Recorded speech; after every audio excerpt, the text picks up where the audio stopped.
Hello, my name's Taylor Hoynes. I'm an American, and this is my country. I was born in Columbia, South Carolina, grew up in Atlanta, Georgia. I'm a conservative American patriot and a conservative Christian. My wife Molly and I live in Cumming, Georgia. We have 5 children, 18 grandchildren, and 6 great-grandchildren. I have always been aware of the type of government we have and have stayed somewhat involved, but America is dangerously divided and in great turmoil. I and many others are very concerned that America is heading towards a progressive, socialist form of government, which is completely incompatible with our great Constitution. After much research, I have written and published 2 books, Republic or Democracy, Is There a Difference? And an abridged version in ebook format, Our Founding Documents, Then and Now. This needs to be available in print edition as soon as possible. I have written several articles and booklets, including Is the Economy Stupid or Is It? And United We Stand, Divided We Fall. A series called Broadsides, which are a series of articles and essays on our history and current events. In order to publish and market these and future materials online, I set up Colonial Publishing Co. For more detailed information, go to our website, www.colonialpublishingco.com. Look around, and for some sample book chapters, click at the top tab, Read a Chapter. My book started out as a pamphlet and grew from there. The more research I did, the more I realized how much of a miracle happened in colonial America. The writing of the Declaration of Independence in 1776, the Constitution in 1787, and the impossible part, getting it ratified in 1789 with the 13 states, and then the Bill of Rights. You will learn how the Declaration of Independence was the turning point towards slavery and religious freedom. The book grew to 700 pages and covers the chronology of American law from the Magna Carta to our great Constitution. It explains why our Constitution and form of government has lasted over 230 years, where most others have failed. There are 29 chapters, including 140 pages of historic documents, as well as 160 pages of select founders' short bios and quotations. The first 8 chapters covers how, why, and what our government is and how the founders accomplished it. You will learn why most of the founders considered democracy despotism, which is tyranny. 2 of the most polarizing issues today are covered in Chapter 25, Separation of Church and State, and Chapter 26, the Second Amendment. This is not a religious book, but it is about a religious people and to look at the facts as they are recorded in history, and for the most part in their own words. Our society today in the last 90 years have reinterpreted and misinterpreted what the founders said and did. It is written as a topical reference and handbook, but it does have a great story to tell with fascinating historical backgrounds. The main theme of the book is truth. If we really want to know the truth, we must look for ourselves at what history has recorded, what they said and did, and not revisionist history, which your children are taught in school, college, and from the media. We must get back to the Constitution and the rule of law for our great country to survive.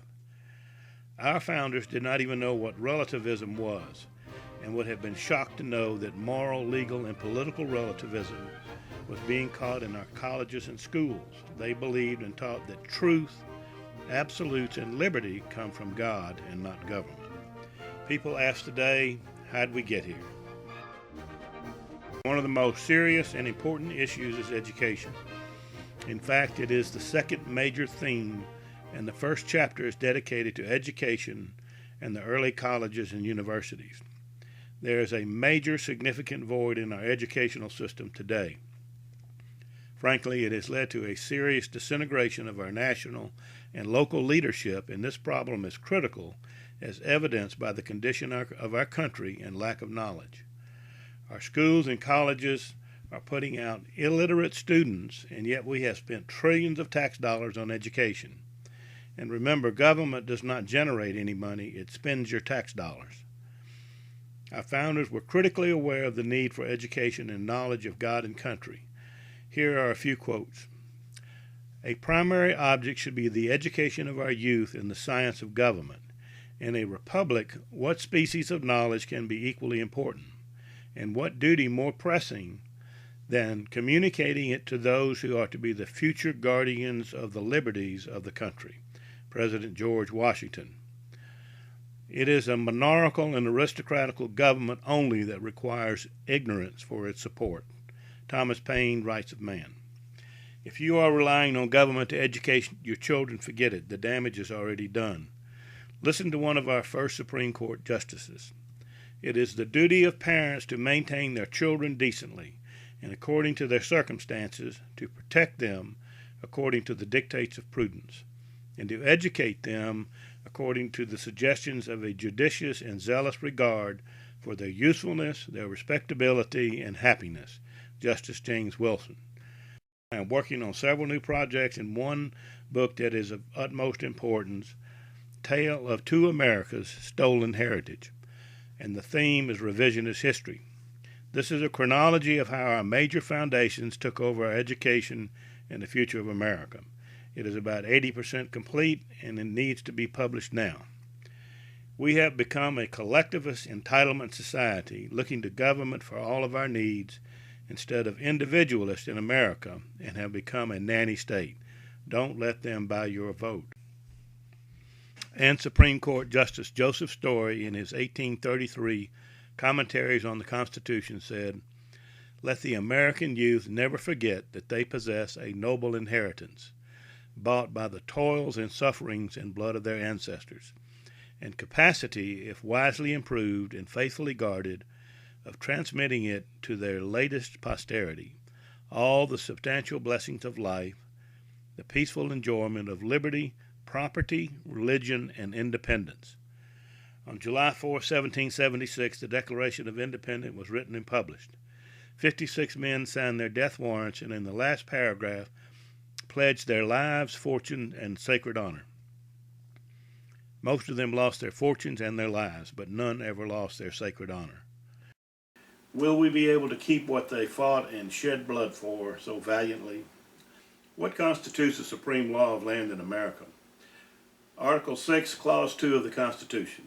This Constitution and the laws of the United States which shall be made in pursuant thereof, and all treaties made or which shall be made under the authority of the United States, shall be the supreme law of the land, and every judge and judges in every state shall be bound thereby. President Thomas Jefferson said it very clearly. In questions of power, then let no more be heard of confidence in man, but bind him down from mischiefs by the chains of the Constitution. If our founding fathers were alive today, this is what they would tell you to do. It does not require a majority to prevail, but rather an irate, tireless minority keen to set brush fires in people's minds. Samuel Adams. Thank you for your time.